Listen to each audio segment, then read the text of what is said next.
magpakasal ka. O, kung mabuntis ka, ikakasal tayo. At pagkatapos ng isang taon, magdiborsyo tayo. Ibigay mo ang iyong mga tuntunin. Kailangan mo ng pera, hindi ba? Para sa operasyon ng nanay mo. Klaro na hindi ka na binabayaran. Magkano ang kailangan mong pera? Meron bang $1,000,000 ito? Meron bang $5,000,000 ito? Ibigay mo ang presyo mo. Diyos, ginagawa mo ba? Naririnig mo ba ang sarili mo? Sasabihin ko ito sa iyo ng huling beses. Kung ako ay buntis, Walang anuman ang batang mabait iyon.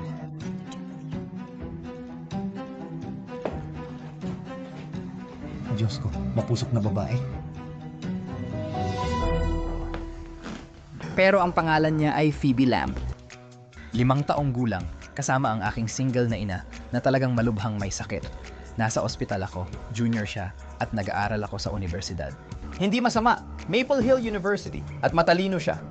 Mukhang agad na ito. Ang GPA niya ay mas mababa sa 2.5. Baka hindi na siya makapagtapos. Bumagsak siya. Lahat ng kanyang klase.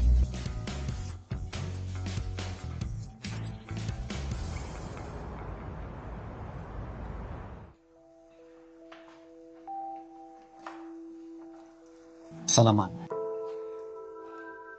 Lubos akong nagpapasalamat sa'yo.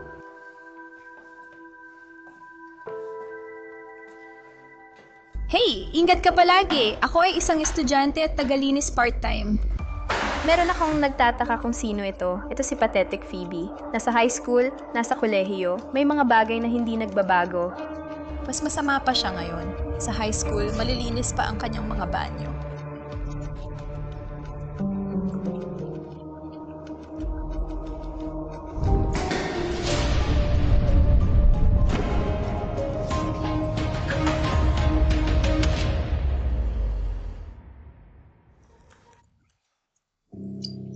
Yung ba ang pregnancy test? Nawala na virginity ng nerd.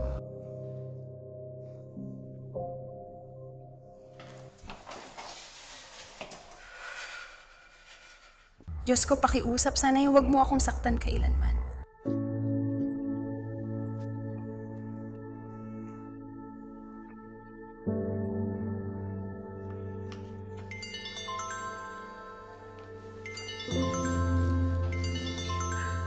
Hey, ako si Oscar. Masaya akong narito. 10 araw na. Buntis ka na ba? Kailangan kong malaman. Oscar?